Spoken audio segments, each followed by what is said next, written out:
그러면 한 목소리로 함께 읽겠습니다. 함께 읽습니다. 엿새 후에 예수께서 베드로와 야고보와 요한을 들이시고 따로 높은 산에 올라가셨더니 그들 앞에서 변형되사 그 옷이 광채가 나며 세상에서 빨래하는 자가 그렇게 희게 할 수 없을 만큼 매우 희어졌더라.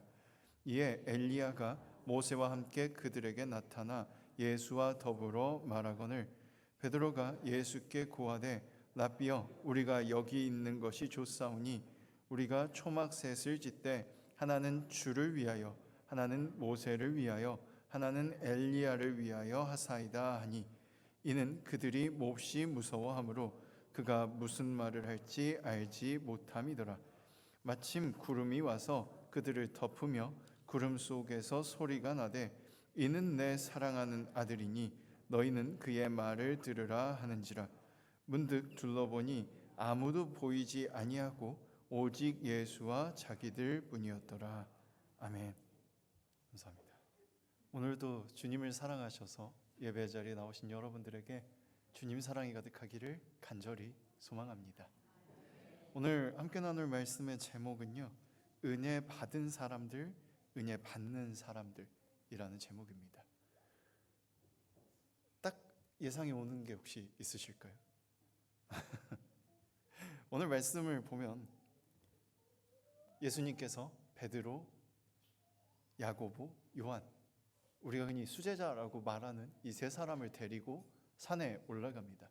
저는 약간 의문인 게 수제자여서 그랬을까 문제아여서 그랬을까 약간 의문이긴 합니다만 데리고 올라가요. 데리고 올라가서 그들 앞에서 갑자기 광채가 나고 옷이 하얗게 빛나더니 옆에 모세와 엘리야가 같이 서 있는 모습을 보여주십니다. 그리고 예수님께서 하시는 말을 그들이 같이 해요. 이때 베드로가 예수님께 말합니다. 선생님, 우리가 여기 있는 것이 좋습니다. 초막셋을 짓게 하되 하나는 주를 위해서, 하나는 모세를 위해서, 하나는 엘리야를 위해서 하겠습니다. 그리고 두려움에 떨며 기다립니다. 잠시 후에 구름이 오고 그 구름 속에서 목소리가 들려서 이는 내 사랑하는 아들이니 너희는 그의 말을 들어라. 목소리가 들렸습니다. 그리고 고개를 드니 더 이상 아무런 현상도 없이 예수님께서 그곳에 서 계신 것을 보게 되는 거죠.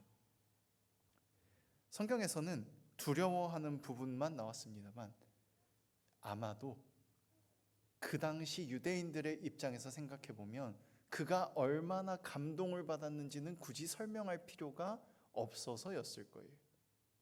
그래서 보자마자 두려운 게 아니라 이렇게 기록돼 있죠. 무슨 말을 하실지가 두려웠다고. 유대인들의 입장에 잠깐만 들어가 보자면요, 나라를 빼앗긴 상황이고요, 나라가 회복되기를 간절히 바라고 있는 상황이었습니다. 그때 모세가 나타나고 엘리야가 예수님 옆에 나타납니다. 모세는 과거에 똑같이 억압받던 시대에 민족을 구원한 하나님의 대리자였고요, 엘리야는 언젠가 다시 올 고난 속에서 메시아가 올 것이라고, 하나님의 종이 올 것이라고, 그가 대신 고난받을 것이고 나라를 구원할 거라고, 하나님 나라를 회복시킬 거라고 예언한 예언자였습니다. 지금 이 세 사람의 유대인이 보기에 눈앞에 나타난 모세, 엘리야, 그리고 그와 더불어 함께 있는 예수님은 단순한 사람이 아니게 되는 거예요. 원래 그전에도 무심코 혹은 무의식 중에 알고는 있었지만, 아니면 열심히 믿으려고 했지만, 우리 선생님이 구원자구나, 예언의 그 그리스도구나, 하나님의 아들이구나를 믿으려고 했지만 아마도 잘 안 되는 부분이 있었을 겁니다. 오랫동안 같이 다니다 보니 익숙해지기 마련이고, 때때로는 인간적인 모습도 보여주시잖아요. 그걸 보면서 옆에서 보던 이들이 이가 하나님의 아들이다, 정말 이분이 진짜로 그리스도다 라고 확신하기는 조금 어려웠을 거예요. 조금씩 흔들릴 때도 있었을 거고 고민도 됐을 겁니다. 그런데 그런 상황에 눈앞에 증거를 보여주시는 거예요. 구원 바로 그 구원이 눈앞에 있다는 걸 보여주는 겁니다. 엄청나게 감동을 받았을 겁니다. 그리고 이제 두려워집니다. 만약에 주님의 입에서 나오는 말이 너희는 아니다라고 말하면 어떡하지? 그래서 재빨리 이렇게 말씀드리는 겁니다. 여기가 좋습니다. 여기에 지금 이 순간을 기념하기 위해서 초막셋을 짓게 해주십시오. 주님을 위해서, 모세를 위해서, 엘리야를 위해서. 그렇게 했을 때 어떻게 돼요? 예수님이 그리스도인 것에 대한 증거를 세우게 되는 거고, 그 증거를 통해서 예수님이 우리를 구원해 주실 거야 라는 확신을 먼저 못 박는 거죠. 혹시 다른 얘기를 하실 수도 있으니까. 이분이 진짜 하나님의 아들이고 보내주신 예언자인데 아직 준비가 안 됐다고 말하시거나 혹은 다른 얘기를 할까 봐 먼저 말을 하는 겁니다. 이곳에 지금 이 순간을 기념할 수 있게 해주십시오. 그런데 구름이 몰려오고 목소리가 들립니다. 이는 내 사랑하는 아들이니 너희는 그의 말을 들어라. 중요한 게 무엇인지 되새겨 주시는 겁니다.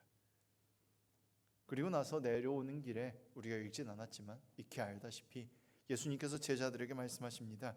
인자가 죽은 자 가운데서 살아날 때까지는 본 것을 아무에게도 이르지 말아라. 그리고 몇 가지 문답을 진행을 하십니다. 이 말씀이 우리에게 어떤 의미가 있을까 되새겨 보면요, 우리도 사실은 베드로, 야고보, 요한과 똑같습니다. 열정 있는 사람들이었고요, 열정 때문에 먼저 앞으로 나가는 사람들이었습니다. 그리고 그 열정으로 인해서 예수님을 가장 잘 따르기도 했지만 또 가장 많은 실수를 범하기도 하죠. 그런 그들에게 예수님께서는 증거를 보여주시는 겁니다. 감동을 받았습니다. 그 감동 가운데 두려움이 생깁니다. 너무 열정적인 나머지 항상 하나님을 의지하는 것이 아니라 내 힘으로 뭔가 해내려고 했기 때문이에요.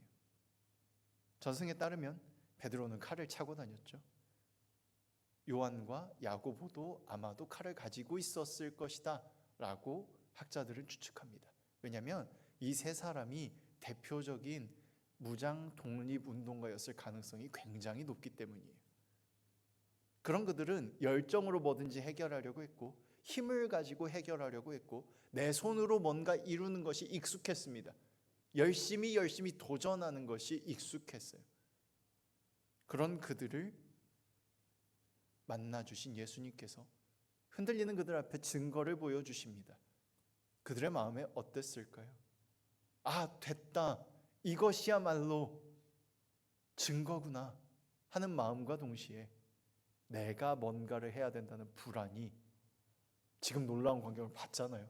왜 우리에게만 보여주셨을까라는 생각과 함께 내가 뭔가를 해야 되는 거 아닐까라는 생각, 그리고 할 수 있을까라는 불안, 혹 내가 착각한 거면 어떡하지? 라는 불안, 여러 두려움이 그 순간에 왔다 갔다 했을 겁니다. 그래서 못 받기 위해서 우리를 구원해 주실 거죠? 라는 확신을 얻기 위해서 베드로가 말하는 겁니다. 여기가 좋습니다. 지금 증거를 보여주신 이 순간이 너무 귀하고 좋습니다. 우리도 사실 똑같습니다. 우리도 늘 예수님을 믿고 하나님을 의지한다고 하면서 우리 힘으로 모든 것을 다 만들어내려고 합니다. 준비부터 해나가는 과정, 진행되는 것, 결과까지도 심지어 우리 마음에 맞게 만들어내려고 열심히 했어요. 내가 할 수 있는 거, 나에게 하나님께서 주신 것이 무엇인지 생각하기보다는 내가 처음부터 끝까지 다 해야만 해. 왜? 하나님이 나를 부르셨으니까. 하나님이 나에게 보여주셨으니까. 우리도 지금 그 산 위에 여전히 남아있게 되는 겁니다.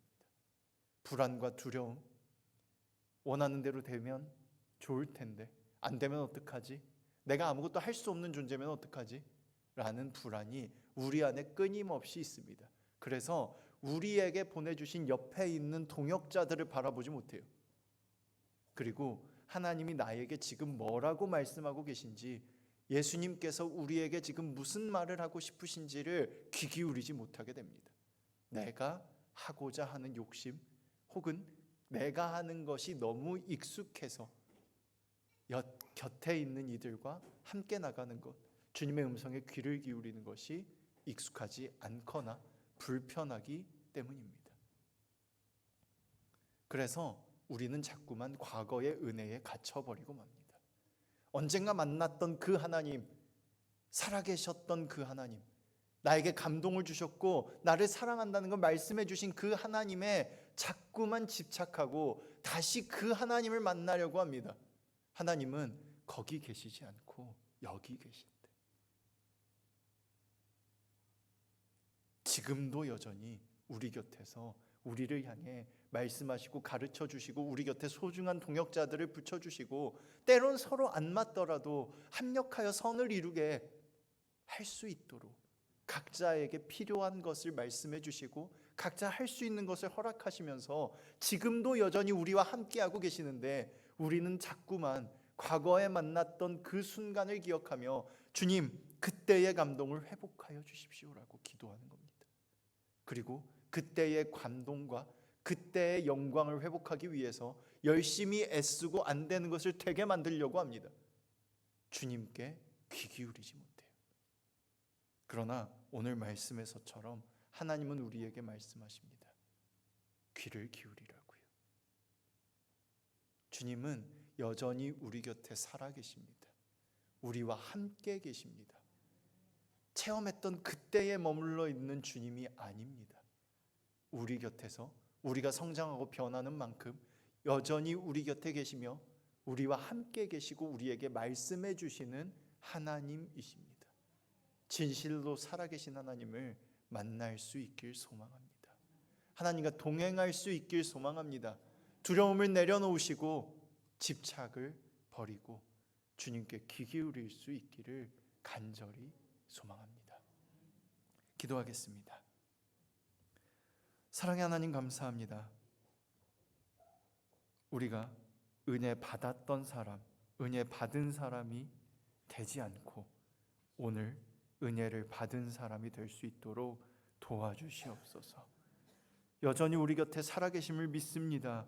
지금도 살아계심을 고백합니다. 의지합니다. 이제 귀 기울이려 하오니 주님, 오늘 우리가 은혜 받을 수 있도록, 다시금 주님의 사랑을 깨달아 알 수 있도록, 또 매일 새롭게 주님을 만나 매일 새로워지는 우리가 될 수 있도록 주님 도와주시옵소서. 우리 마음 문을 열어주시고 주님을 바라볼 수 있게, 귀 기울일 수 있게, 불안을 떨쳐낼 수 있게 용기를 허락하여 주시옵소서. 머물지 않고 주님과 함께 나아가는 우리가 될 수 있을 줄 믿사오며 함께 계신 예수 그리스도 이름으로 기도합니다.